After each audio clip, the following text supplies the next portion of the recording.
All right, we are live on Facebook, and we are live in Facebook group. We are live, hopefully, on YouTube's as well. Welcome to the YouTubers, and I'm hoping this is all working. I'm just trying StreamYard for the very first time, trying to broadcast everywhere. My friend Scott Vogel is in the house, as you can see him on the other side. Wave hi.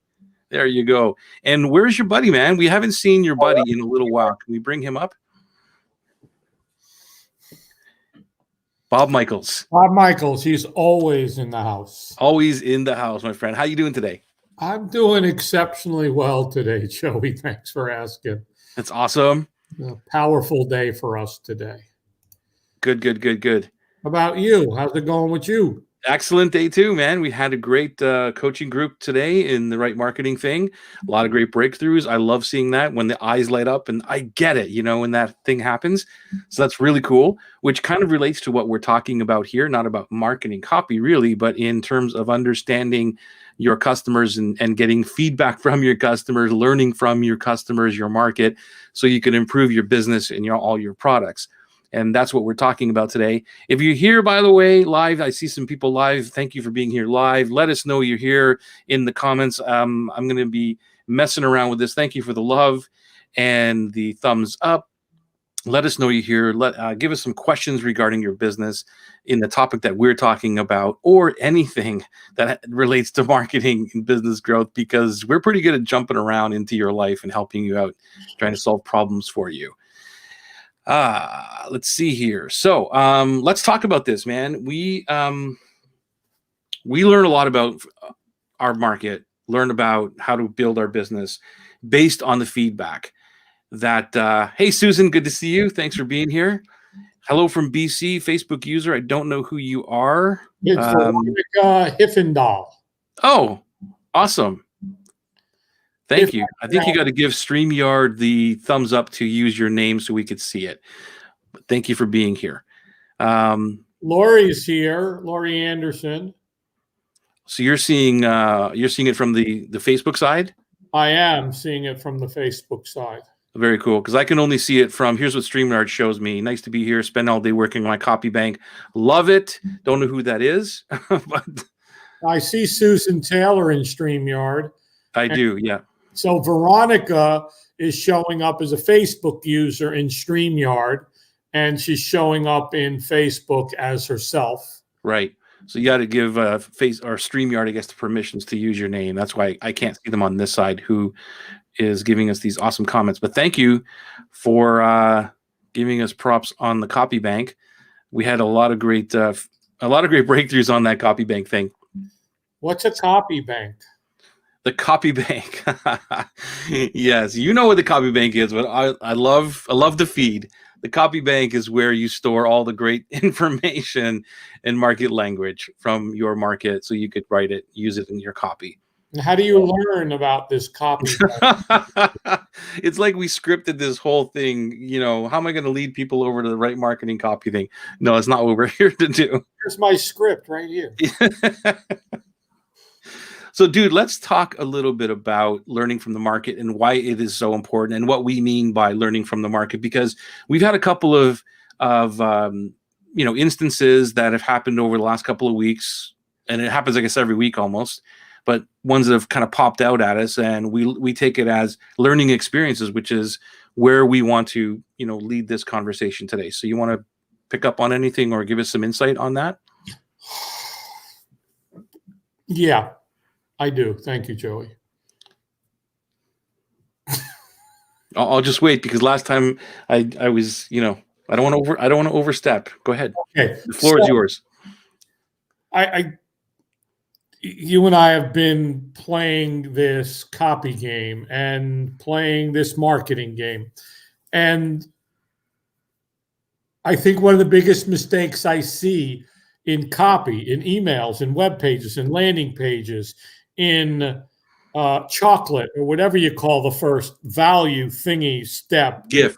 It's called a gift. Thank you. The gift amplifier. No, the gift amplifier is later, so let's not confuse everybody. I'm already confused. Okay. So anyway, the copy that I think you and I see predominantly doesn't take into consideration the market, the buyer, the client, the avatar. It immediately goes to the old features and the product and the stuff that somehow somebody is interested in your stuff. And Netta is shown up in StreamYard, following the rules. Collie, nice t-shirt. Thank you.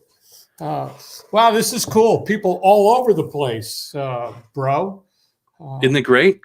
I don't have. I should probably open YouTube on another monitor and see. Yeah, maybe open YouTube and let's check it out. See what's happening there. Love to see you. Yeah.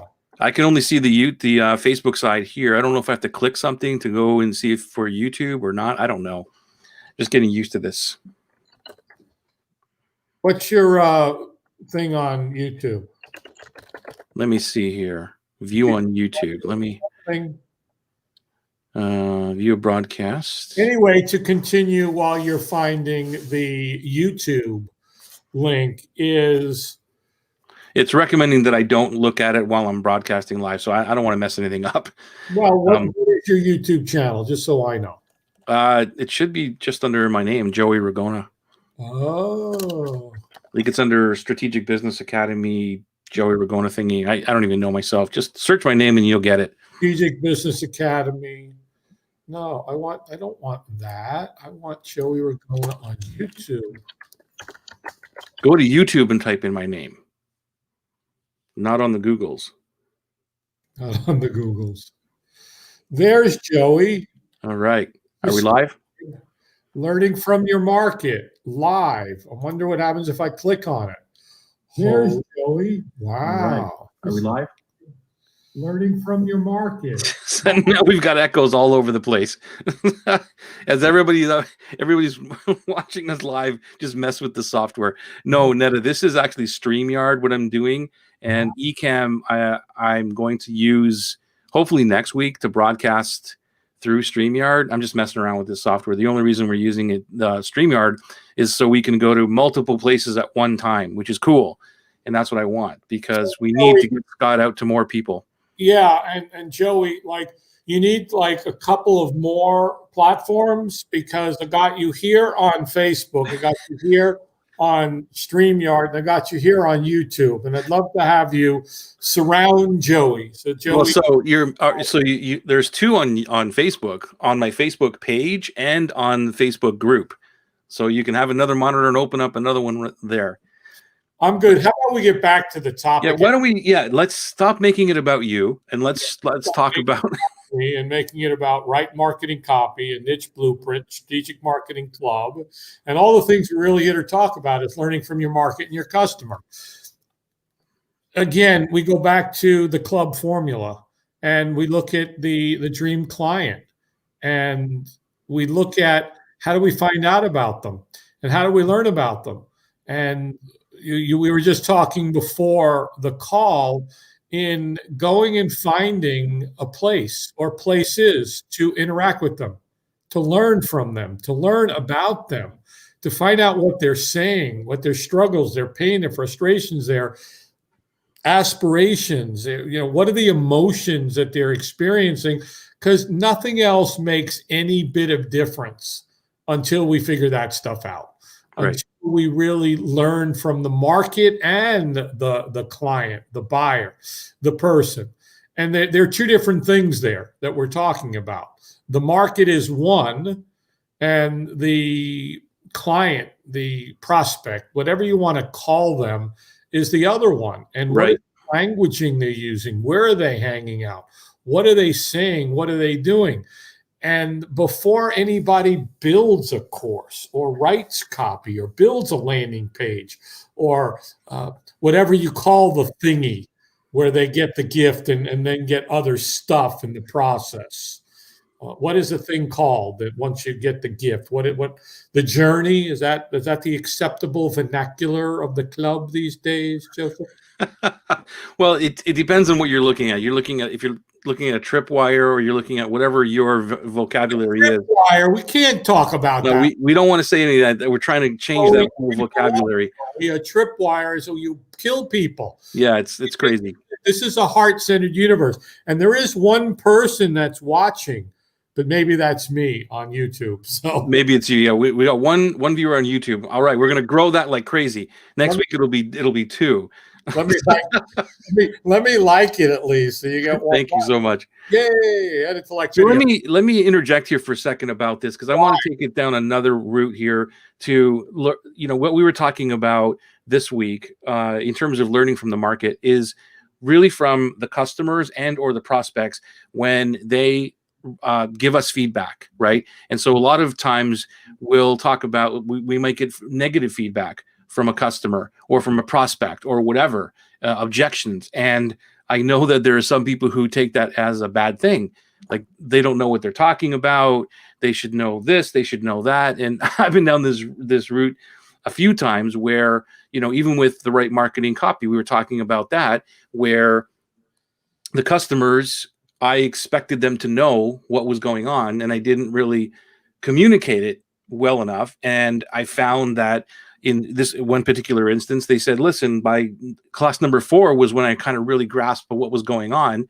And instead of me thinking, well, you guys are like, how could you not know that? Like, expecting them to know, I took that as a really huge positive, thinking, okay, well, I need to go fix this part of it. I need to go communicate this piece better. And that's what I'm really talking about, at least for this subject in the context of learning from the market. I'll give you another example. In my regular weekly coaching thing, I have an email that goes out that says, hey, do you want some help? Right. And on that email subject line, it's the same thing, but it's an email that goes out every week that says, hey, do you want some help? And then it's a button to go and fill out a form. Now, there's no indication of like, what week is it? So it's been going out for a long time, but now because the group has grown, astronomically, I'm getting now feedback of, hey, I clicked the button, but I can't get to the form.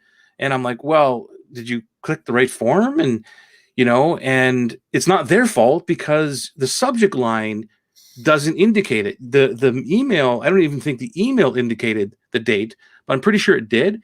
But they don't really open it. They're looking at the subject line, and then they open it and just go right to the button. They don't really read that part that says, hey, it's for this date, right?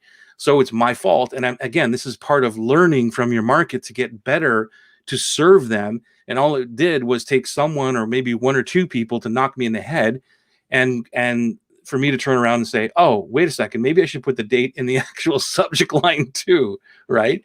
And this is what I'm talking about when it comes to learning from the market. Do you have any examples of that for yourself, Scott? Totally and completely. I'll give you an example. Hey, Diamond, good to see you here.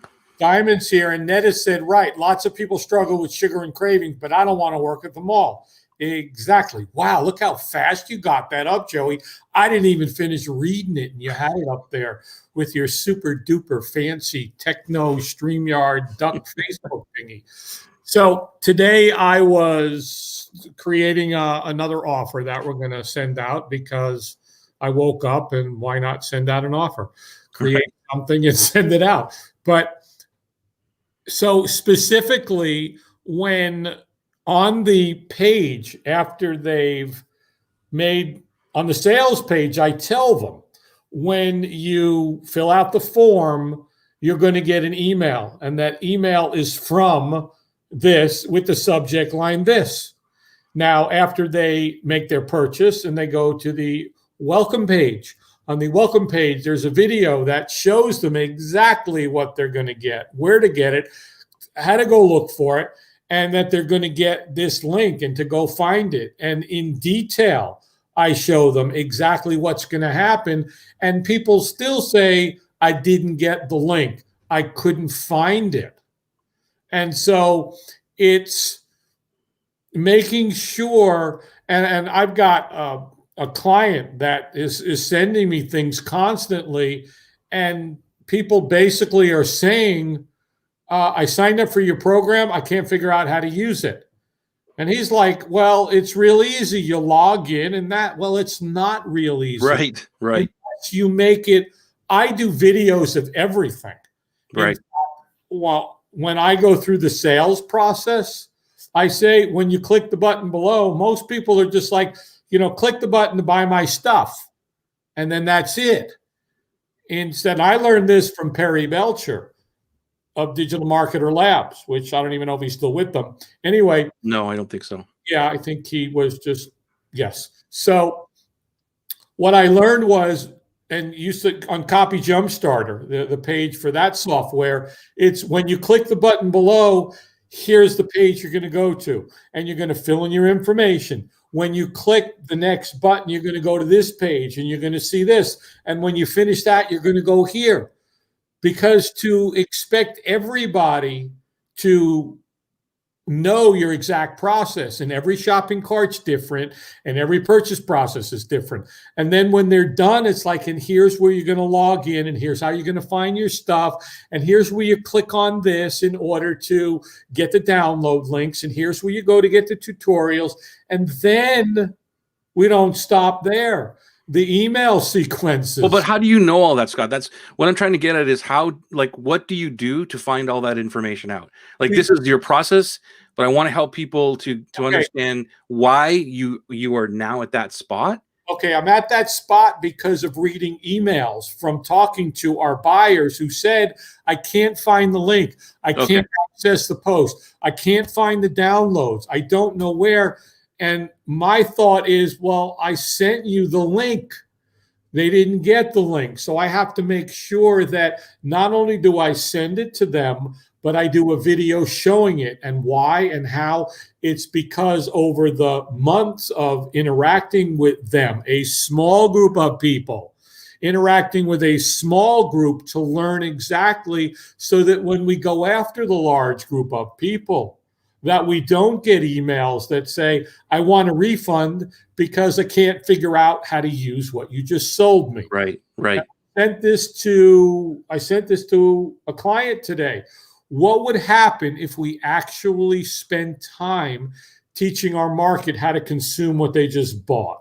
Right. And going back to your question, it's from interacting, from going back to your comment. When somebody says, I can't figure this out, the thought process as marketers should be, what did I do wrong? How did I not explain it properly? Exactly. That everybody couldn't figure it out. So easy, a 7-year-old could do it. Right. It has to be that easy, because we take for granted who's on the other side of this digital relationship. And it could span from somebody like you and I that we can figure out how to navigate through. But what about the first-time person that just got online the other day and is struggling with the problem, and they find your thing? If they complain, that's a good thing.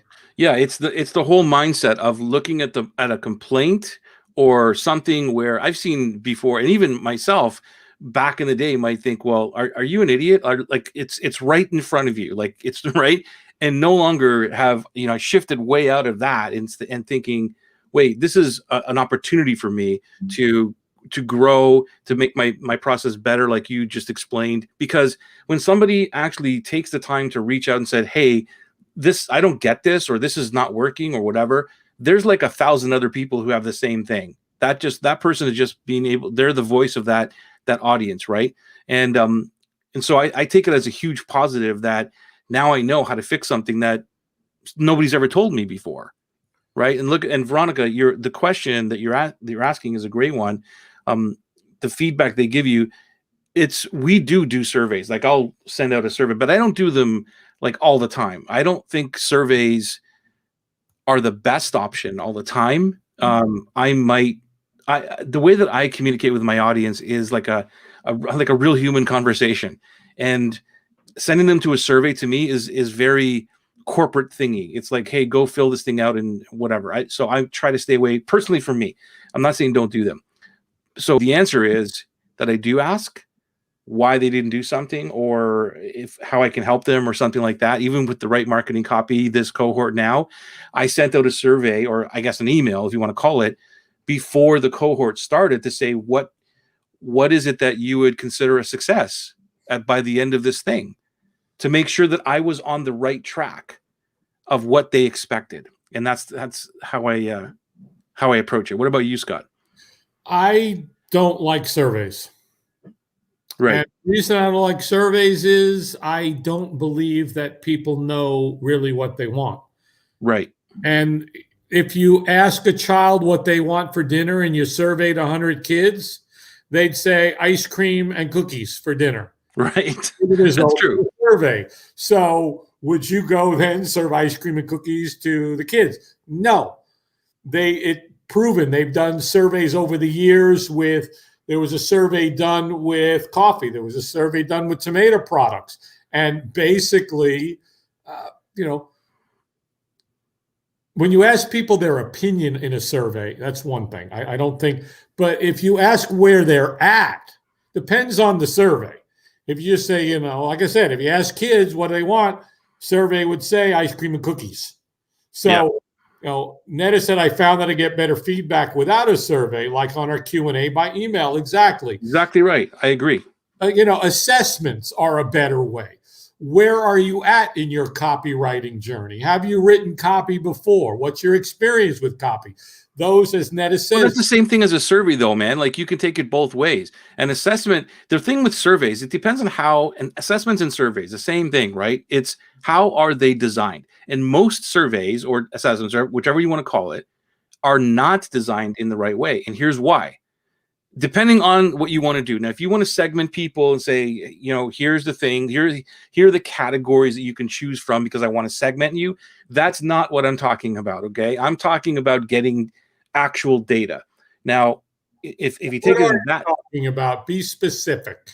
I'll tell you, in the context, if you send out a survey, most people that send out a survey will have a forced answer that they have to select. And that is not a survey. That is not a survey. That's not data coming back because you're putting out what you think the audience is saying, and they're just selecting one of them and going, let's get past this survey. Open surveys, if you want to call it that, like, hey, what did you think of the course? Let me know. Great. Right? I think that's a survey. Assessments is probably a topic for another call. They're both the same thing. An assessment and a survey are exactly the same thing because you could do a survey. It just depends on the software. I can do a survey and still tag all those people, which is what I do, and say, here's what best describes you. And it's like entrepreneur, online marketer, affiliate person, blah, blah, blah. And I can segment that. Say, okay, that's an affiliate person. That's this person, right? Same thing. And Susan hates both surveys and assessments because of the predetermined questions and forced answers. You've articulated it way better than me, Susan. That's exactly what I'm talking about. We have Susan here to articulate better than you. Pardon me? So, going back to the topic at hand, I told you about this a few months back. In one of our groups, somebody posted that we had put out an offer, and he posted in the group, I don't want another pile of digital assets that's going to take up space in my hard drive. And why should I, buy this collection and thingy and stuff. And I was ready to pull it down until I realized that was the most valuable piece of information because he thought that I did not communicate well enough the value of the asset, which allowed me to craft a response that basically took his objection and said another pile of digital assets is exactly what we're not trying to do. That's what we're trying to avoid. And then he eventually bought that and went on to buy more things once he understood. Had I had my knee-jerk reaction of you pissed me off, rather than way back when I was on the platform as a speaker at the end of every seminar, workshop, keynote, I put out a evaluation. And I read every single one of them because I needed to know, how do I improve my product? I think we have to realize that we want to know what our buyers, our markets' issues are, their complaints, their struggles, frustrations with our stuff, so that we can improve upon it. All the time. I agree.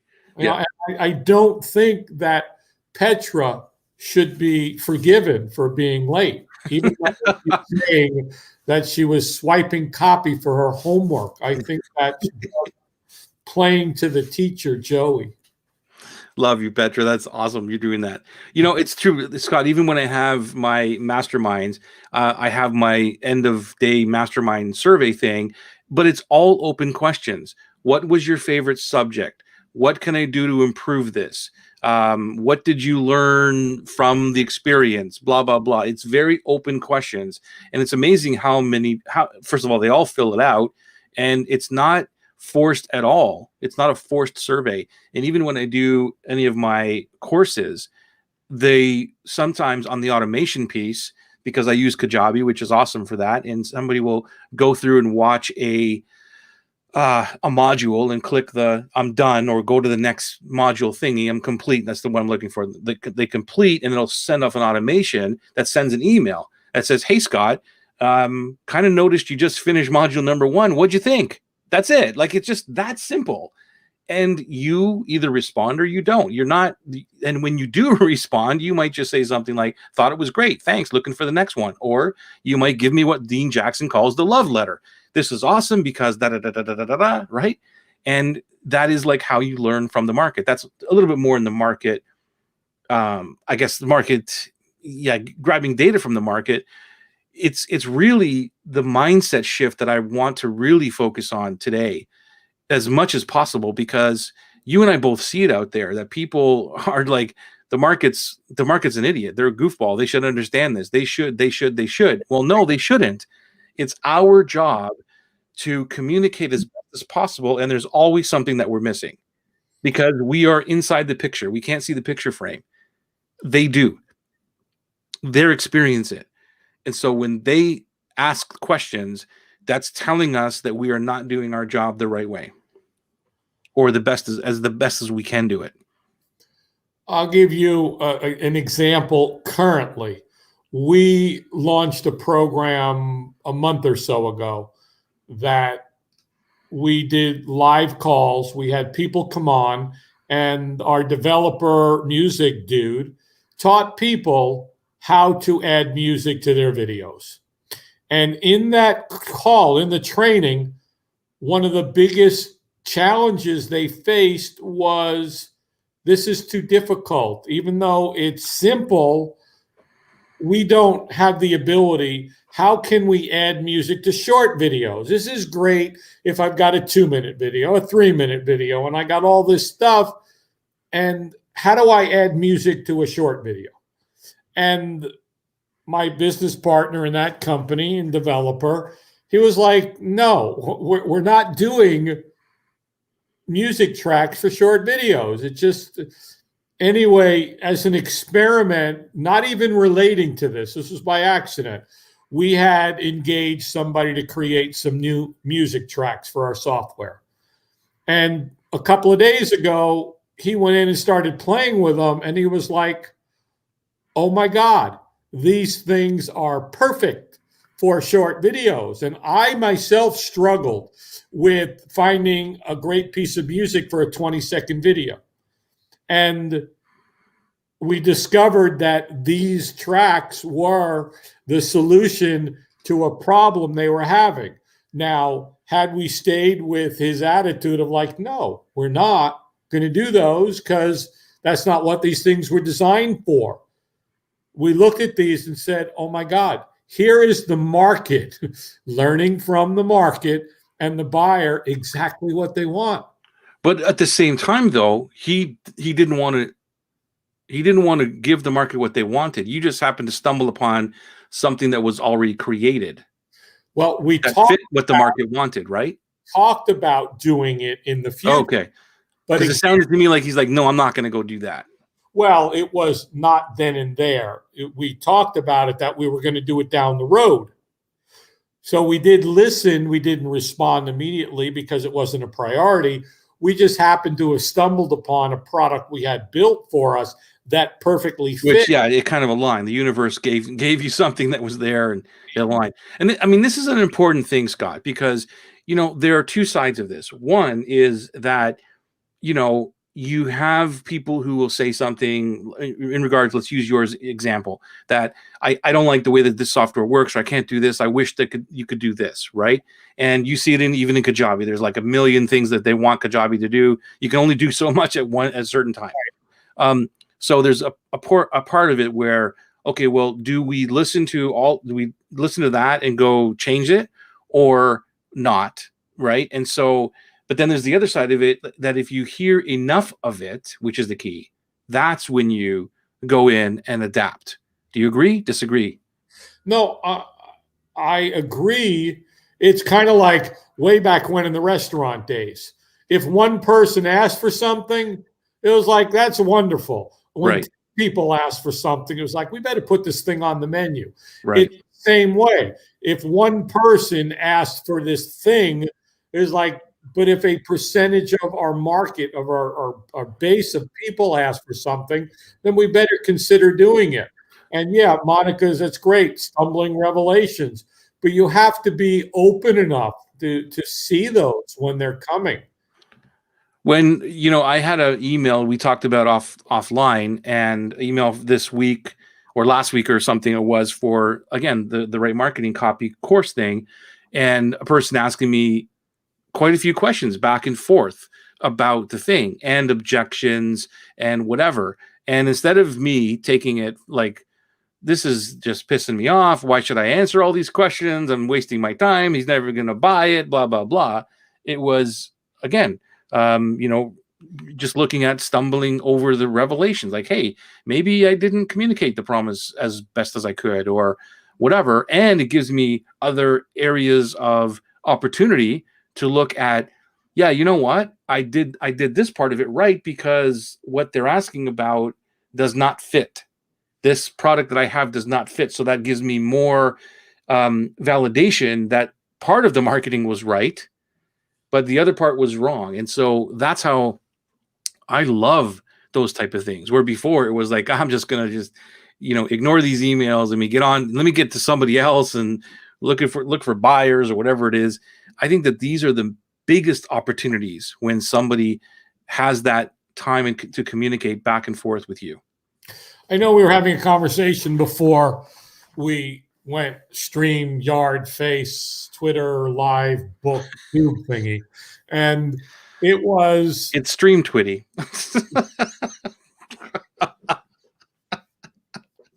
Hang on, I got to go get that domain. You talk. I'm going to go register that domain right now. That domain. Well, what was the joke that I heard that was, if Twitter, Facebook, and YouTube, it was who did the Twilight Zone? Rod Serling. Rod Serling posted something, and it basically was, what happened if they all had a baby? YouTube, Twitter, and Facebook merge one day, it would become Twit Face or something. Anyway, so Monica says, great to hear that you get annoyed too. Yeah, that's my job, is to piss Joey off. Last night, Joey and I were messaging, and I don't know what happened, but the wonders of texting. You Twit Face. Thank you, Lori. That's what it was. You Twit Face. That is so funny. You Twit Face. That's great. Rod, oh my God, that's funny. I'm going to do a video of that, but then I thought if I posted that and that, I might get shut down, and I'm not looking to get shut down anytime soon. So, Joey, let's go back to the copy bank and the foundation of Right Marketing Copy and the research. And again, the Glenn Livingstons and the psychologists and the research people that truly teach us to go to the places, to go to Amazon and look at the books in your space or similar spaces and see what people are saying. And what are their reviews? And not the great reviews, but the crappy reviews, because the crappy reviews tell you what's missing. You recommended to somebody today to go into a certain group and look at what people were talking about. Do a search for your keywords in a group. You and I both know somebody joins one of our groups and immediately doesn't answer our questions and is a member of 734 other groups. I'm not even wasting time. It's declined. Right. You're not serious about coming into a private group and participating. Yeah. You talk to your day about, hey, it's spring cleaning time, April's coming. You get people join the strategic marketing club and they do nothing. Well, don't join and do nothing. Yeah. Same thing with our lists. You're not going to learn from people that don't do anything. You and I talked about the people that come into the group and you ask them questions, and there are some that answer the questions and start engaging with other people. There are those that just join it because somebody told them to join, and maybe they're waiting for an opportunity to post and spam the group. Perhaps. Who knows? Or whatever. They just join for the sake of it instead of figuring out, when you ask people and you engage with them, and you engage with people more than anybody I've ever seen. You answer questions, you give value, you help people. You jumped on a call yesterday. I jumped on a call today with a guy that was recommended, and I was able to help him with a process that's going to help him make better videos that would have taken him years and hundreds of hours of struggle and frustration, and it had nothing to do with my product. And did not, again, it was like, do you do this kind of stuff? I was like, let's not go there. Let me just help you get past this. We learn from the market by going into the market. We use this wonderful gift of social media to go in and research endlessly and find out people, what are they saying? What are they commenting? What are they talking about? What are they complaining about? When somebody complains, I want to know why they're complaining and how do I fix it? When I've done something wrong, I have to fix it. You know that our servers went down 10 days ago, which was kind of a fault of my developer partner, and he didn't realize something. Our database was somewhere that somebody else had control over from a previous venture, and it was a little thing, but obviously it was a big thing. Now it's on our S3 servers that I control. So I'm good, and redundancy and backup and all of that. I wouldn't have known that. The key here is getting out into different places, and there's so many. It's kind of like if we put all our eggs in Facebook. I want to know what people are saying on Facebook. I want to know what they're saying on LinkedIn. I want to know what they're saying in different places, because there might be a different audience. You and I talked a little bit last week of not being tied to one place, because we've seen Facebook will ban you. YouTube will take your stuff down. Anybody at any point. And so the more we know about our market in the different places, it's like, I remember I used to say to people, okay, register your domain and now go to Noam and register your brand on YouTube, Facebook, LinkedIn, Pinterest, Vimeo, at the time Google Plus, and Snapchat and TikTok and everything else. And they're like, why? Your people might be there. You might need that platform in the future. Go look at different places. Don't just limit it to, like, we talk about going onto Amazon and researching and books and reviews, and going into Facebook and looking at different related groups and see what people are talking about, and going and looking at YouTube comments, and going into all the different places, going on Pinterest and see what people are pinning and posting about your topic, and see what's happening in the different places. You never know what you're going to learn from. Oh, definitely. Yeah, definitely. What about, when it comes to, doing the betas and the minimum viable products, because this is where, for me, it's a big game changer.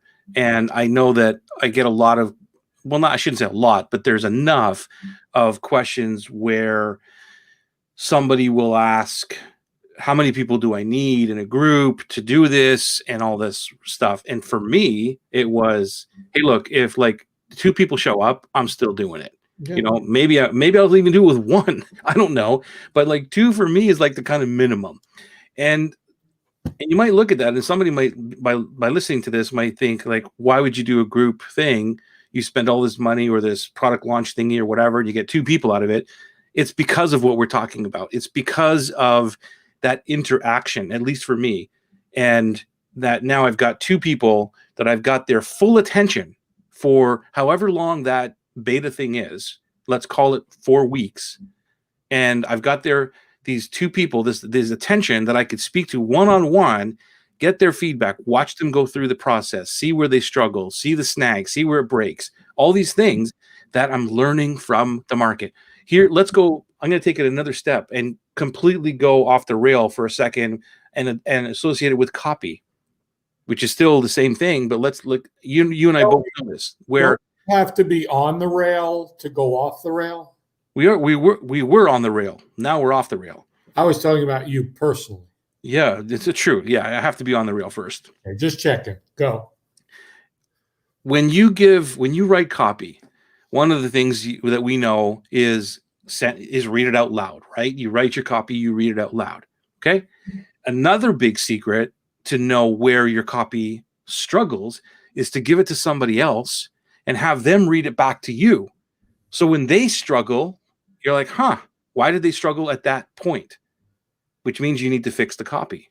Yeah. So it's just another way. It's kind of the same thing where now I've got this beta course, or I've got this idea or something that I want to train on, and let's put people through and see what happens. Man, you know this from day one of Right Marketing Copy, that now we're in beta or version 7 of it. And if I would have not listened to the marketplace, then today's class would have sucked just as much as day number 1. And today's class, I think, has been the best ever yet. And if somebody is on the call that was in today's class, let me know if I'm right or wrong. But we got a lot of great feedback and result and interaction only because I didn't create that thing. The people in the betas before that created it for me. They told me what they didn't and did like, and what they would like to see happen in the future. And I can't thank them enough for that. It was not me saying, no, this is the process that I built and taught you, and you're violating my intellectual thing by telling me that it's not right. No, it was the mindset of like, tell me everything that you don't like and what's not working for you so I can fix it. Yeah. Petra, we did it again. You're exactly right. So Monica posted, it's like a training for our courses and get paid for it. Exactly. And Joey, it doesn't matter if one person shows up or 2 people show up. When I was in the restaurant business, I truly believed you don't know who you were serving. And the perfect example was one day in one of our restaurants, Squeaky Tom was one of the waiters, and he always moaned and complained about, you gave me too many people. You didn't give me enough people. Why did I get a deuce and he got a 4 top? And why did she get this and that? And one day I remember this couple came in and their name was Breck.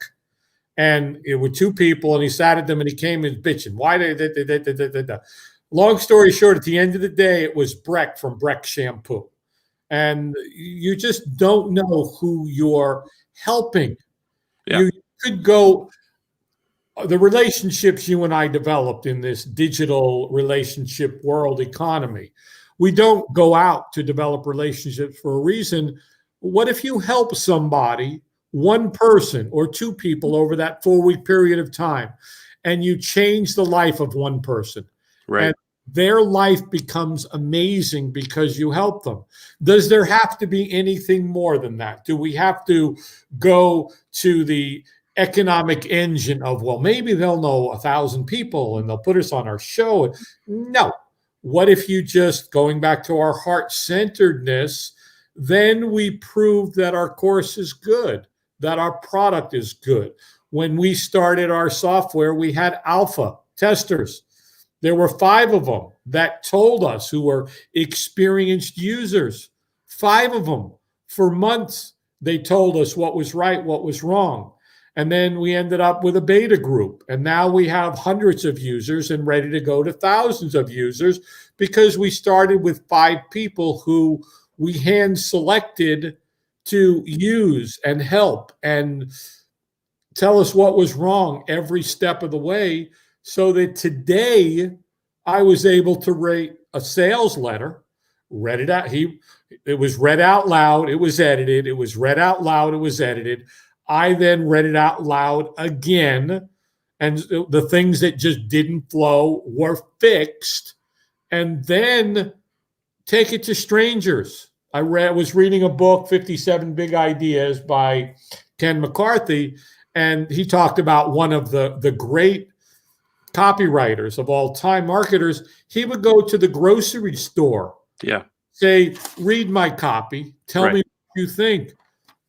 We've talked about, I was so fortunate when I got really heavy into writing postcards and copy in the beginning of it, and traveling around the world and doing a ton of it with thousands of clients and just writing copy.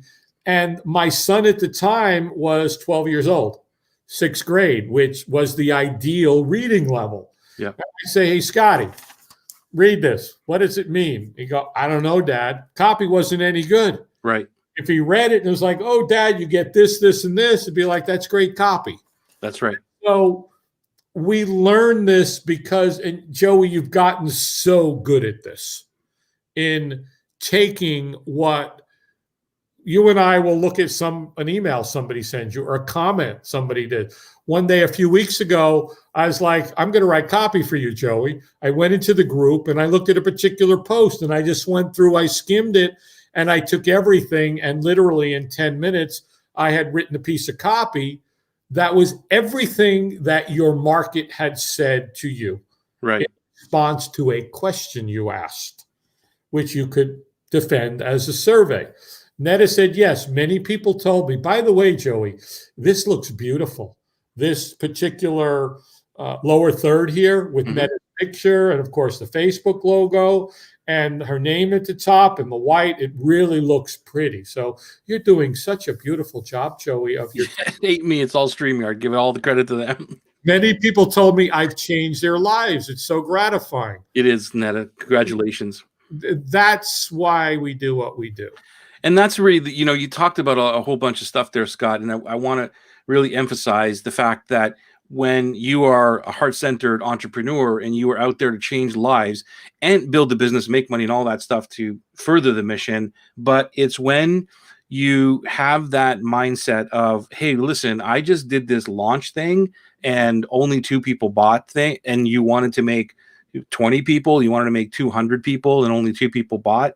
Well, to me, it's still about delivering to those 2 people because they bought, first of all. Secondly, it's an opportunity for me to learn from them. So it's not like, instead of going in the mindset of thinking, oh, Dan, I was really hoping for 20 people. This kind of sucks. My launch sucks. It didn't work and all this. No, you got 2 people to buy. And now you want to find out why they bought. And it's the opportunity to transform them. And the benefit is a double thing. You're going to transform them, and you're going to learn about your product at the same time. So the monetary piece of it is gone. The monetary piece, I wanted to make $1 billion, whatever. Fine, let it go. It's whatever. But it's a shift. It's like, hey, listen, I'm still going to learn from this. And that, in the betas that I've done, it hasn't been major leaps and bounds of financial success about it. It never was about that in the first place. It was, I want to keep the group small on purpose and limit the group. But it was never about, how do I make a whole bunch of money now? Because like you said, those small groups create what's going to be the ultimate, or as close to the ultimate, that now you can scale to a massive audience that is going to appeal to a massive audience. You can't have testimonials until you have testimonials. You can't have success until you have success. And you can't do that until you deliver what it is you're delivering. I believe there's such an unrealistic expectation in the digital space of, oh yeah, just do this and that and that. You're going to get thousands of people coming and filling up your Facebook groups and your courses and that, when in reality, if you built a brick and mortar business, you open the doors on the first day, you hope and dream that one person walks in and makes a purchase. Right. And maybe they'll go back and tell their friends, their family, their neighbors. And tomorrow you get a couple more people and something happens. And all of a sudden one day your business is booming with people. It's the same way here, and it's not going. Yeah, it's great. We launched and we made $27,000, $50,000 in 24 hours. Great. How much money have you made consistently over the past 2 years? Can you repeat that? Month Can you keep after doing it?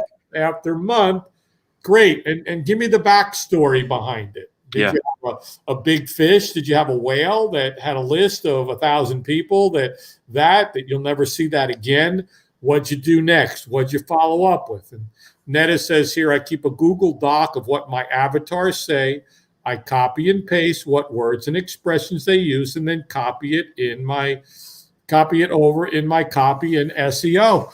I mean, exactly. Today, that's the copy bank that we talk about inside Right Marketing Copy. Netta, you're bang on. That's exactly what we do, and then we turn that all into marketing copy. Again, Joey, copy bank. I mean, today, copy bank highlighted, written. You got to move it over because we can't see it. It's on in front of your face. So again, we practice what we preach. So from a copy bank standpoint, here's a whole page of handwritten stuff. Right. That highlighted is what are people saying. That's right. From the market. This isn't just stuff I write down. This is stuff that goes on the whiteboard for weeks and weeks and weeks. Every time I see or hear something, that's how I do it. You know that my software is PenPad and whiteboard, and you've got all fancy stuff. But then, like Netta just said, here's my list of swipe words that I know people are using and responding. So when I went to write today and I needed to find some inspiration, it's all there. It's not me making stuff up. Yeah. You become addicted to it if you really understand that everything comes from the marketplace. And when I talk about this to anybody first coming into my world, wanting to learn copy or their avatar or their niche or whatever they want to do, and I always suggest to them, look, you've been struggling all these years up to now about trying to define and get clear on what the market is and what they want and all this stuff. Just take 80% of this 1 week, this next week, and just go do what we're saying. Like, go into groups, go into wherever it is that your people hang out, go through all the chats you've had with people and just swipe it and put it into a document, and you will have the language that you could use for forever. And just if you did that 80%, just take this 1 week to do that, and then you have a maintenance of 20% every single week after that, because your brain will be tuned in to see, oh my God, that's my market talking right there. That's awesome. Copy, paste, added to the copy bank. And it's so simple, but people don't do it. And then they wonder why they can't get very clear on what it is they want to tell the market and what the market wants. Well, the market wants truth. That's probably another big piece of learning from your market is, what is the truth about? Don't make stuff up. Give them the truth about what you're doing and how you're doing it. You get emails all the time, Joey, of people just praising you for who you are and what you do and what you're all about and what you stand for. Because that, at the end of the day, is what's going to build a business. Yeah, I think thank you for that. I think that really what the market wants, what the market, for me, the way I see this is, they want the truth from you for sure. Like, who wants to be lied to? But it's like they want to be cared for. Like they want to know that they're cared for. And the way that you do that is not only showing that you care for them, but when you do all the stuff we're saying here, is by going into the market, listening to them, reading between the lines, understanding their deepest fears and aspirations and all of those things, and talking back to them in that way. That's how they know you care, because you didn't just go in and grab, a quick little thing, use the template headline, how to X without Y, put it up there and say, give me your money. Like, you just, right? It's like you took the time to respond or to reword or reuse the words that they're using that they care about enough to go into forums and groups and all that and talk about that stuff. And you went in and read it and said, I want to talk about that to solve that for you too. That to me is a huge part of it. Another piece, Joey, is looking at, and I don't call competitors, I call them people doing business in the same space as we're in. And I'll go in and I'll read every single one of their emails, and I'll subscribe to their everything, and I'll buy their stuff, and I'll look at their sales letters, and I'll see what their testimonials are, and I'll see what pain points they're addressing, and I'll see what's working, and I'll see what's missing. And I'm going to learn from other people who have been there before me. Why would I go? It's like doing keyword research, going in and using an SEO Quake or something and finding out, okay, who's at the top of the search engines? Why are you at the top of the search engines? Let me see all your keywords. It's the same thing in going in and doing that. Right, right. Thank you, Susan. That's nice of you to say. Consistently shows up every day. That's the point is, we talked about this before where, and this is, going down another route, but it's important that we do because, when I look at, you just talked about competitors and all that, Scott, and I looked at the market and said, I just want to be who I am, and I'm not going to care about what anybody else does.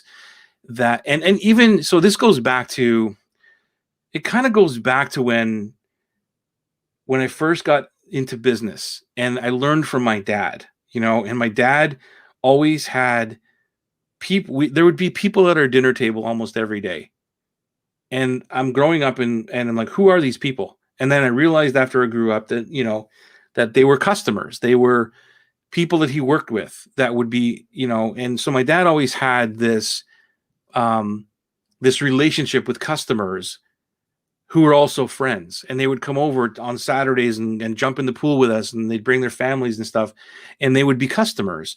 And so there was this fine line of where you're a friend and you're also a customer. And I remember growing up, starting the business, and people would say, you can't be friends with your customers. And I thought that was BS because I saw it happen all the time. And I remember distinctly that one time my dad was in really hard, like major trouble with the business, and he couldn't pay the payroll, right? And a customer came up and paid the payroll for him to keep him in business. If it wasn't for that guy, the company would not have gone on. And it was incredible because of the loyalty and the bond that was built up. And that's not going to happen to everybody. It's a one-off story maybe, but it just proved that you can be friends and you can care about your customers. And if you do it right, they know when they cross that line. Okay, now I'm the customer, right? And now I'm the friend.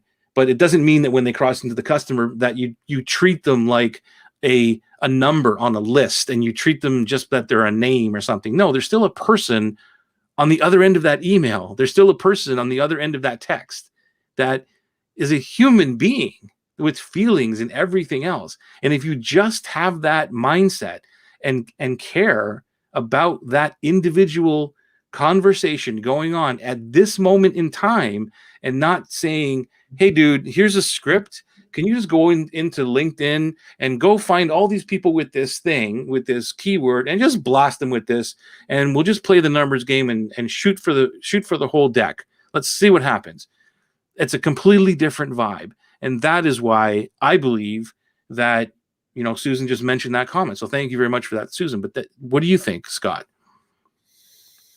I'm in total agreement. I kind of grew up in the hospitality industry before I got into marketing.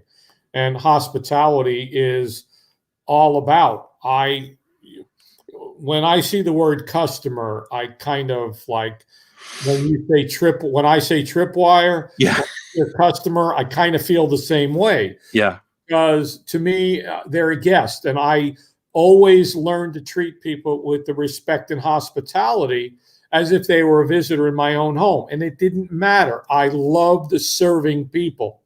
That's why I love what I do here, is because I'm just serving people in a different way. And I would figure out ways to make their experience incredibly memorable and enjoyable, because at the end of the day, it's how do I feel when I'm hanging out with Joey? We've talked about this. When you and I end up going and doing a live event somewhere, people are going to come because they want to hang out with Joey. It's, not so much about the content in that. They want to hang out with you. They want to be a part of something. They want to be a part of a tribe, a community. And I learned that in the hospitality business. And people would come in and say, I don't really know what it is, but when I come in here, I just feel good about myself. And that's because of the environment and the atmosphere. And a quick story here was I ran a very exclusive private country club in Florida. And it was like the most exclusive private club on the Southeastern Seaboard. And the members were very well-off people. And I just loved serving them. And it wasn't because they were going to give money or this and that. It was just for the joy of it. Yeah. One day I was driving to work and I got a flat tire. And behind me, this red Mazda RX-7 pulls up. And it was one of the members of the club. And he's like, let me help you out. And he's like, oh, by the way, how would you like to start your own business? Me and another friend, we'll bankroll you. I mean, to the tune of a lot of money. Right. There was no preconceived anything. It was the desire to serve. We are here when we learn and we serve our audience, when we serve our client, when we give them a journey that is just loaded with love, with care, with heart-centeredness. Colleague commented on my shirt. This is the studio that I did that's what I do. And the energy and love and passion that I get to put in with fellow people who believe in improving the quality of their lives and other lives through spiritual goodness and heart-centeredness and yoga and meditation and all this good, yummy stuff, that's going to attract those kind of people, and it's going to repel. Yeah, and so it comes full circle, right? And Monica, you're absolutely right. It's how you make people feel. The customer thing is a customer is like a one-time transactional thing. A client is someone who stays with you forever, pretty much. And then there's the next level, which is, I forget what it is, what Jay Abraham calls it, the advocate or something like that. Scott, do you know what I'm talking about? There's the next piece. Yeah, I used to, go like prospect, buyer, evangelist, champion. Okay, it could be evangelist. Whatever it is, but somebody goes from a stranger and then they become part of your family, become a buyer, they become a guest, they become a client. So a buyer is a customer. Right. Well, yeah, that's C word. You and that C word. And then they go from that to an evangelist where they stop. Well, a buyer is still, to me, a buyer is a dirty word too. Well, fine. That's a buyer. That's whatever. Like a client is somebody who stays with you and is somebody where you are their guide. It's a different thing than a buyer and a customer. They bought something from you, and that's awesome. But a client is now somebody who you're guiding through the journey. Then you go to an evangelist. An evangelist is, I'm an evangelist for you. I'm a champion for you. An evangelist stands on top of a mountain and says how wonderful you are. And a champion goes out and says, you need to go hire that person. That to me. And then, of course, don't forget there's terrorists as well in that equation. Okay. There are people in there. Those are the ones you got to repel. Obviously, in the life that I lead, people that smoke and drink and do drugs and that, they're not part of the universe that I play in. There's nothing wrong with them. They just don't. They're not going to ascribe to what I do on a daily basis. Right. That's right, Monica. You're right. A client is someone you serve, you guide them, and you're helping them along. That's why I like using the word client. I still get caught up. Sometimes I use customer, but I'm trying to focus on that this is a client. What I want to go back to, Scott, as you said, was about about the caring of, and about serving the community and all that. And I think that where it comes full circle for all of this discussion is that when you care enough for your community and to build it, that's why it's easy. There really is no mindset shift that you need to programmed to say, oh, maybe I should care about the email that this person is talking about that they didn't understand it, because you already care about the community, right? So it's not hard to look at the thing in a positive way, right? Do you agree? Totally, completely.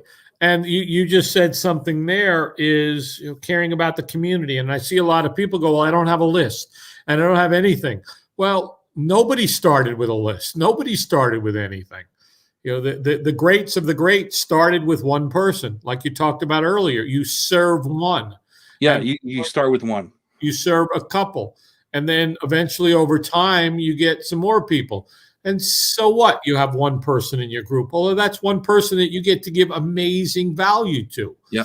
You and I talked about early on where we'd go into groups and help with nothing in return. Yep. And we won't get into the whole formula that people teach, which we talked earlier. People are going to come into my group who have already joined, 70 groups and want to join my group. I know why they're coming in, as opposed to somebody that is in, somebody goes to join Strategic Marketing Lab and they're a member of PLF and they're a member of this one and that one. And you're like, okay, these people are into this and maybe there's some heart-centered spirituality piece in there. Okay, come on in. But again, somebody won't answer your questions for a week and then they're they don't interact at all. They don't even like any posts or anything. They don't do anything in the group. Why bother? Yeah, like why are you in the group? It's so, and I think it's also that because we're doing things a lot differently too, Scott. Like we have to give the benefit of the doubt, because that the way that I'm doing things completely different than a lot of other things, and so that's the reason why I think it stands out to the right people, and they are shell shocked. And that's even when they come into the right marketing copy cohort thing.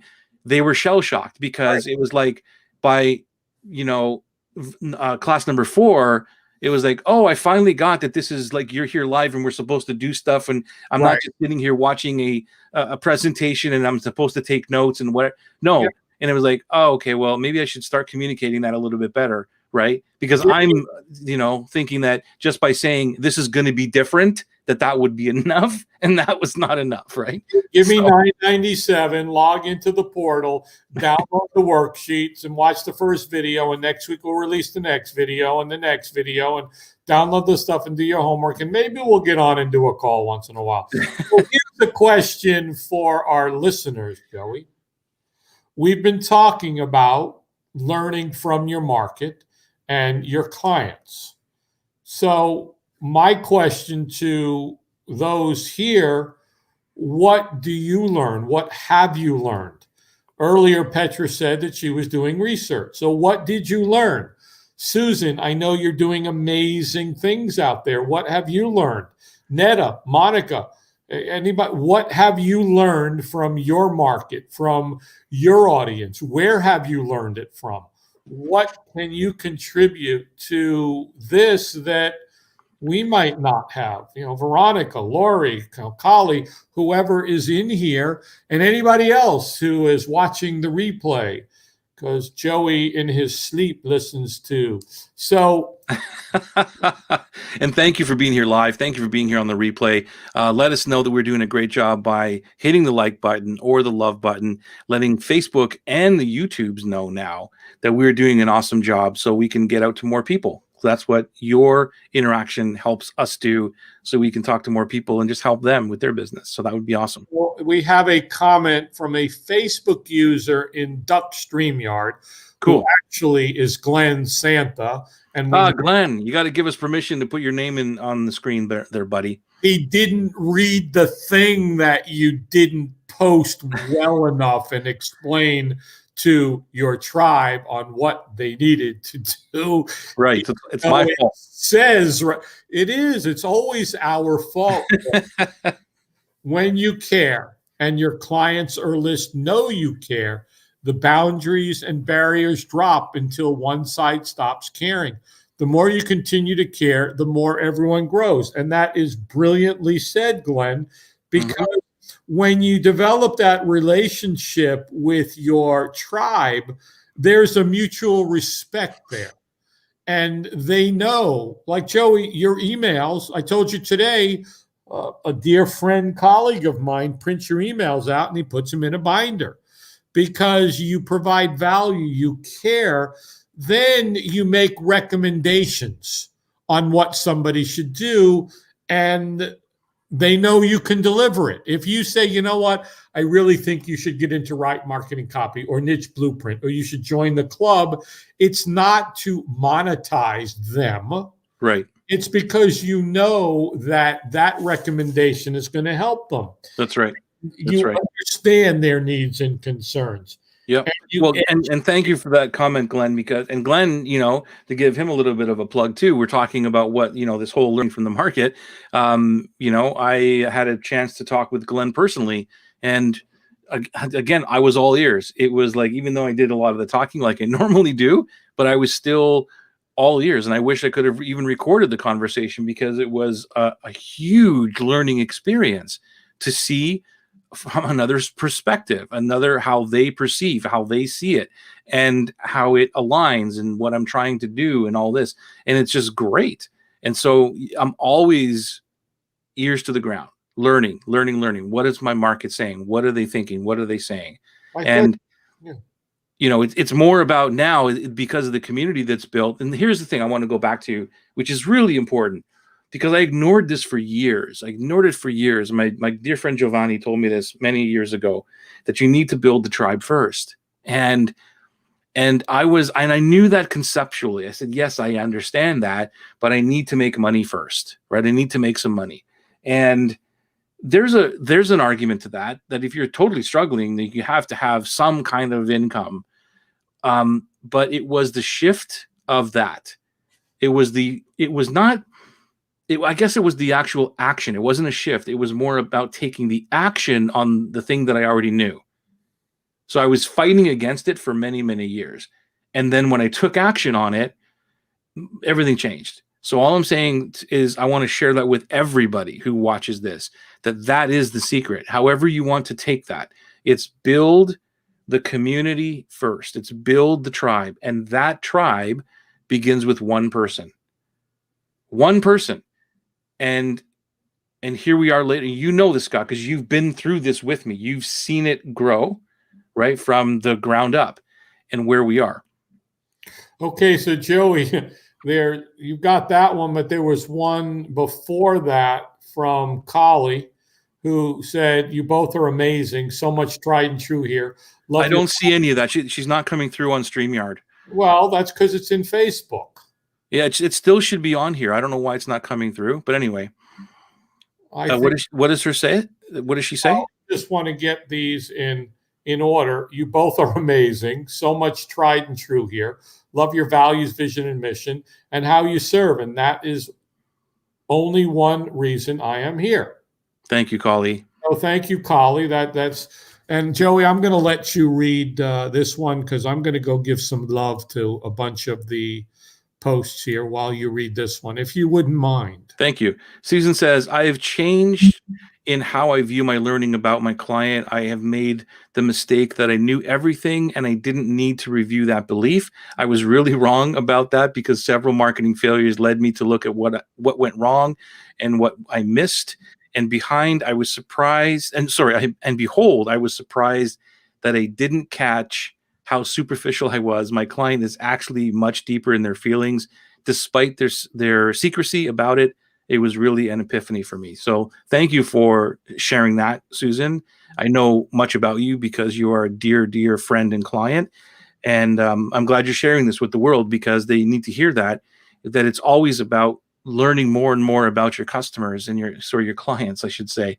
I got to get that uster out of my vocabulary. But thank you for sharing that.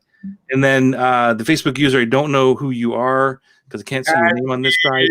That's Lori Anderson. Oh, Lori Anderson. Thank you, Lori. I found Joey from people in another group that commented on how much he cares and how his copywriting course is amazing. Oh, thank you so much. That is so awesome to hear.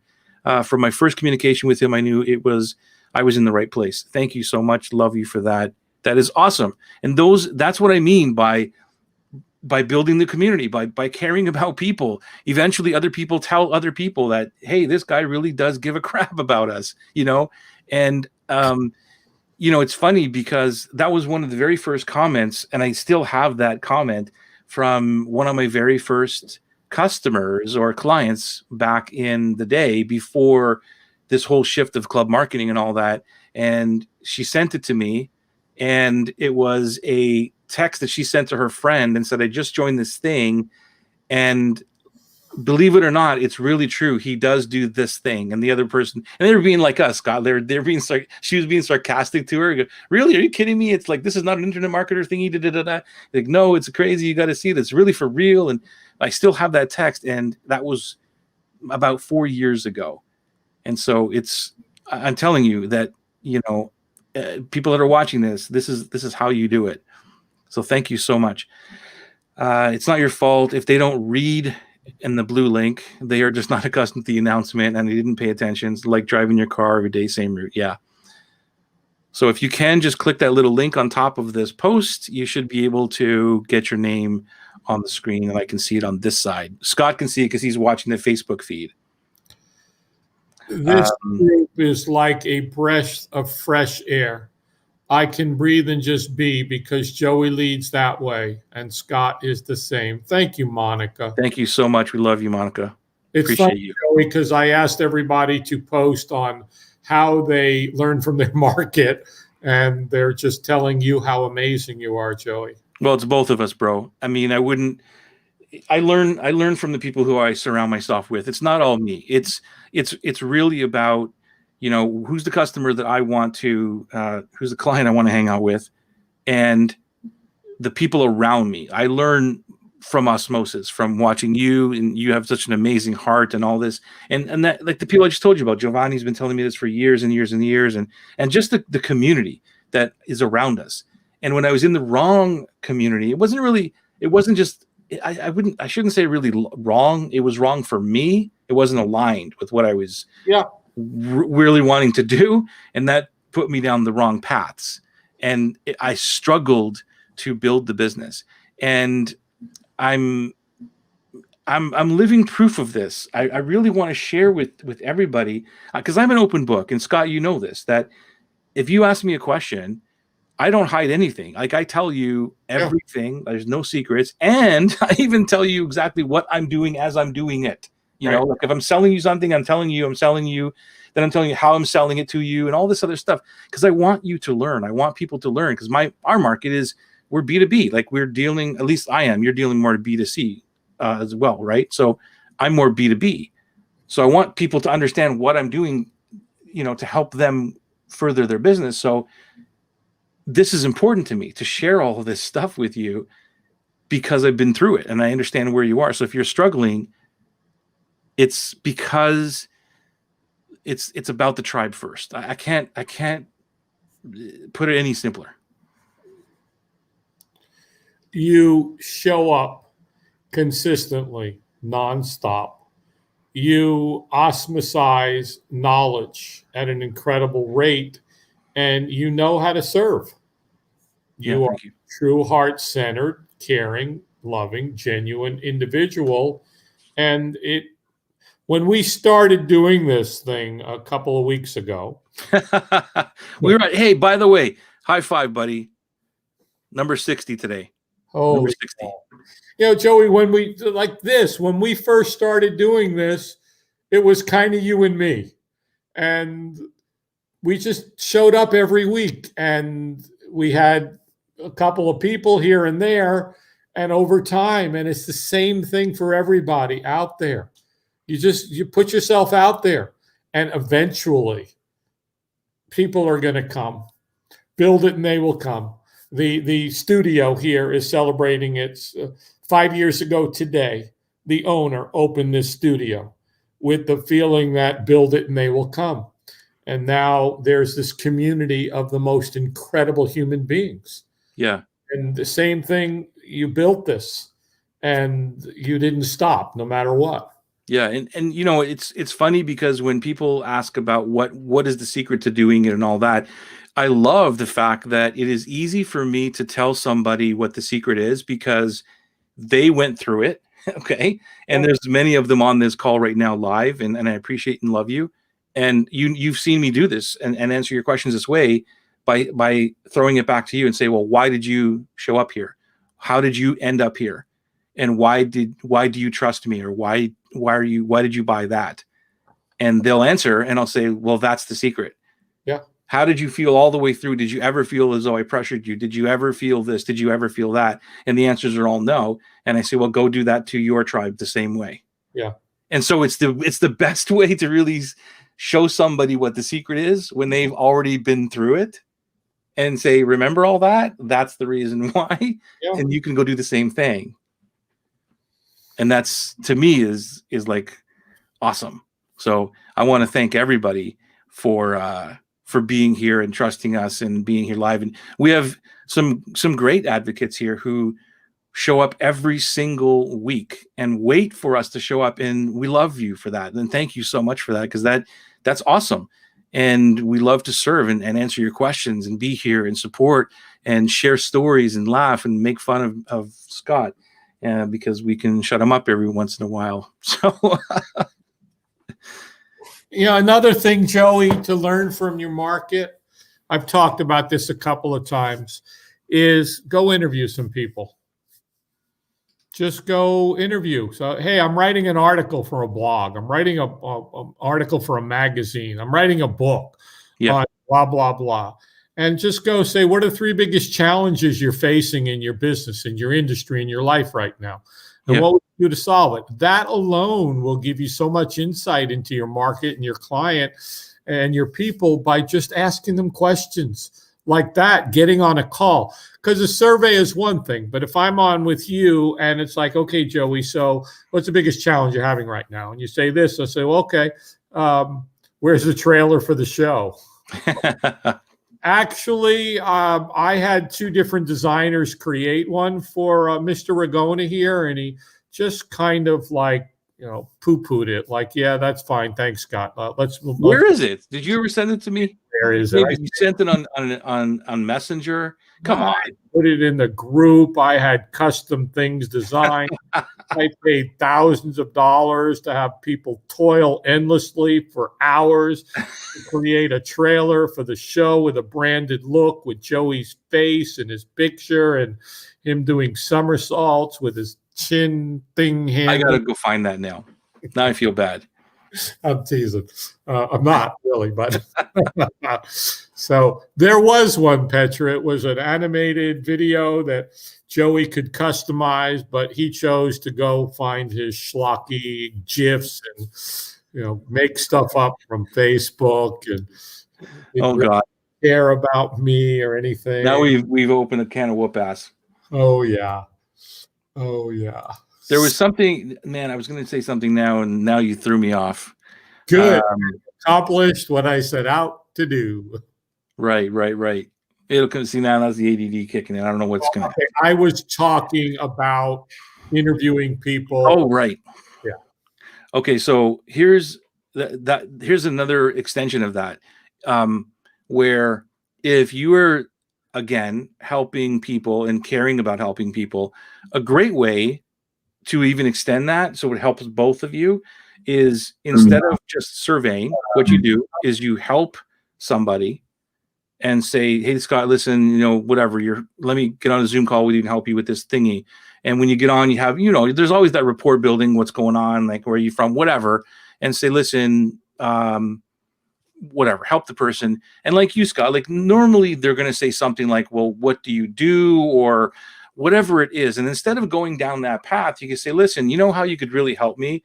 If I could just take 5 minutes or 10 minutes of your time right now to just, find a little bit more, because I'm doing this book, or I'm doing this course, or I'm doing this thing. I don't want to sell you. I just want to find out a little bit more about what your challenges are. And that's how you kind of blend it. Right. I love that you said that, Joey, because you and I kind of came to know one another from how we mutually helped people just for the sake of helping them. Yes. And I would, early on, I learned Kajabi really well, and with my marketing background and copy and funnels, etc. and coaching and just having this empathy that I call it. I'll look at something and go, I know your problem, I know how to fix it. Let's get on a call. Yeah. And it would be like, okay, look, I'm here to help you. Here's your challenge, this problem. Tell me what you do. What are your struggles? What have you tried? What's not working? Now let me tell you what to do to fix it. And I love what you just said, that I think, oh, okay, can I buy your stuff? No. Can I hire you? No. Can I see your website? No. I tell you what you can do. I got some questions I'd like to answer. I'd like to ask you that and at that point, you're going to get such incredible information because you have just helped them. And the law of reciprocity is going to kick in by saying, I shared with you, there's a bunch of people that I've helped over the past couple of years. And I needed some information from different markets. And I was like, wait a second, I know this person. And literally, there's one gal, she's got like a list of 100,000 people. And I was like, I need to talk to you. And she goes, how about right now? Like literally, I did that with 3 people, one after the other, and they dropped everything. It was like, how about right now? Because of again, I never did anything expecting anything in return. It was, right. You need help. I can help you. Why wouldn't I help you? I told you about a gentleman today who somebody from Kajabi said, reach out to me. And I was able to help him and save him probably hundreds of hours and right. frustration. And I could have said, you know what? Give me a few minutes to talk to me about what's your biggest struggle and frustration and challenge right now with this thing. But that's not what I was there for. But now that you said that, that's brilliant, Joey. And I think you should do something with that. Yeah, thank you. It really is a whole different spin on the going out and helping and serving. And then in return, all I want is to learn how to help more people like you. Yeah, it's kind of like, to me, it's better than a survey or even getting somebody on a call who's even willing to do a 10-minute, hey, can you come on and answer some questions for me? And they're like, okay, I'll kind of do that. They're in that survey mode. They're in that, like, is it going to try to sell me something? Yeah. And right this way here's the problem. There's always a catch to everything that I talk about when I do these type of, I don't know what they are, whether they're improvements or differences or how, I approach the market, is that it takes time because you're going into the group, let's say, and you're looking for somebody to help and you're helping them and say, listen, why don't I just do it? You don't do it like every single day, every single hour. And you're like, hey, let's jump on a call. Let's jump on a call. Let's jump on a call. You don't do that, right? It's sporadic. And then you do that, and then you could interject whatever the question is, even if it's not just, hey, let me ask you a couple questions, but you just ask the question as part of the conversation that you get the answer you want, and you're helping that person, and it's just so laid back, and it's open, and people, again, that reciprocity is huge, and you are now also on their radar. So if you want to look at it from a marketing perspective, well, yeah, now they're on your radar, but you didn't sell them anything. You didn't have to go down any road whatsoever. And this is what I do. It's one of the things that I do. And I do it more than I do in chats than I do on live things. So even if you've seen me many times, Scott, where I will say, I'm having the right marketing cohorts coming up. If you're interested in this thing, DM me and I'll give you more details. Why do you think I do that? I do that because I'm having a conversation. I'm not trying to sell them. Yes, I want them to know, hey, here's the details. Do you want to come in? But it's more about, hey, is this right for you? What is the struggle you're having with blah, blah, blah, blah? We get into a conversation. Then it's like, yeah, this might work for you. Actually, here's the details. Go check it out. Right. Yeah, and for me, Joey, because years ago, I learned how to type with my eyes closed. Well, I was traveling from Florida to San Diego to see a client once a month, and I needed to type everything that I did for the 3 days with the client, and I wanted to do it on the plane with my eyes closed. I was so tired, and so I taught myself how to type that fast. And my biggest challenge with chat is people can't respond as fast as I want them to. That's why that's true too. Yeah, I get that. Let's just get on a Zoom call. Let me get to the meat of what is. And going back to what you just said is, I'll go look at posts sometimes and see where I can help, where somebody else hasn't helped or given value. And back then it wasn't like, let me answer every single person in here. It was like, okay, I know what your problem is. Let's jump on a Zoom and I can help you fix it in like 15 minutes. And again, it was, I wish I would have heard what you just said. Not that I needed it, but for anybody on this call, that is a huge piece right there. Really, Joe, I'm going to say it again. To go in and help somebody and then have one or two questions that will get to the core of it. And when I ask questions, one question is, I go 21 levels deep. You've heard me talk about that. Because I want to know what's behind to get down to the ultimate thing that's really going on. Right. Because like when I have somebody in the office and it's like, okay, tell me why. And I say, I don't know. No, you do know. Right. Not know this. And then, okay, let's get underneath that and underneath that. And what's behind that and that and that and that until we really get to the point where, okay, now let's start from there. And to do that and go help somebody, and the reciprocal pieces, let me just ask you a couple of quick questions. When it comes to blank, what's the biggest challenge, frustration, stress, anxiety that's stopping you from blank? And you're going to get some incredible information because at that point in time, they're open. You've just given of yourself freely, and you're not asking for a sale. You're not, that book, 57 Big Ideas, one of the chapters he talks about, it'll be like, hey, Joey, I got this buddy of mine. You really should talk to him.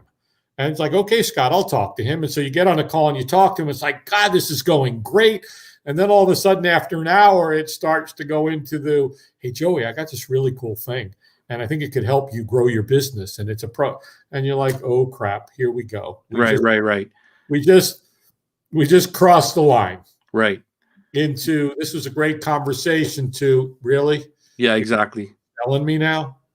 And, that's what it's like. Oh, how many times I've said those exact words on a chat, because I know where it's going. You and I both can predict where things are going. Sometimes, you know me, I like to have fun sometimes in the chat, and I waste maybe too much time having fun.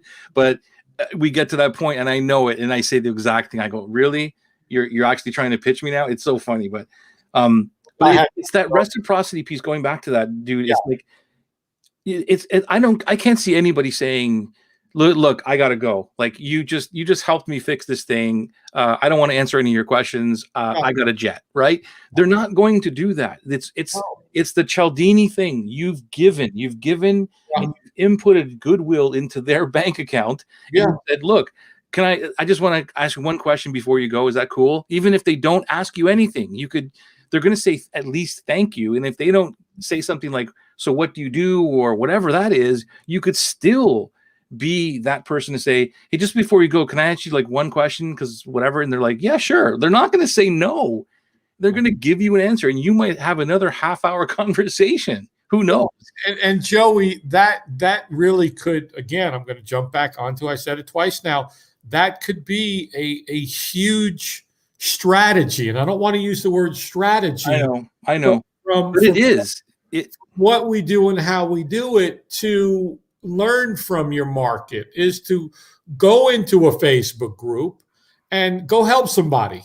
And then at the end say, okay, I need to understand this piece about what I'm doing. And I would love your help. I don't want to sell you anything. I just help me understand what's going on in your mind. And I'm going to tell you right then and there, because you just helped me. Right. Like, that's exactly it. And that's why it's so important that this only works for heart-centered people who care. Because that if it's a call, like I need to get somebody on the call and close them at the end of this call, it's not going to work. And it's like this strategy sucks. I don't like this thing. What's going on? No. Yeah, like I don't need this. Like I need something different. I need a closer. I don't want to close you. I want to open the relationship. I want to learn more about how I can help you. Well, Joey, it's daylight savings, and we've approached the top of the hour once again. We're just going to start calling this 90-minute sessions, and then we'll be able to go to the next top of the hour. So, yeah. Scott, it's always a pleasure, my friend. Thank you, everybody here who's live.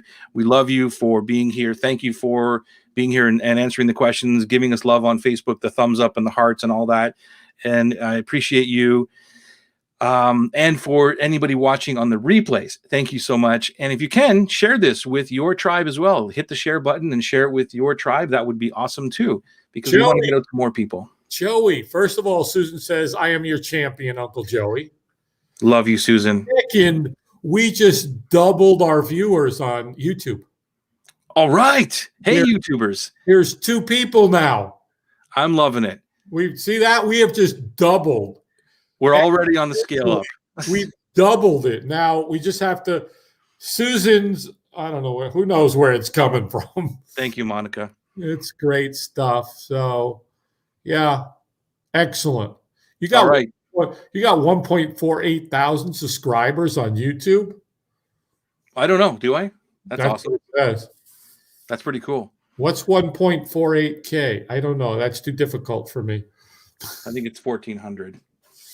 It's not. I'm no YouTube influencer. That's for sure. You're not a tuber, man. I'm not an influencer. Sooner or later, though, I'll be on the commercials selling suntan lotion, but we'll see. You will be.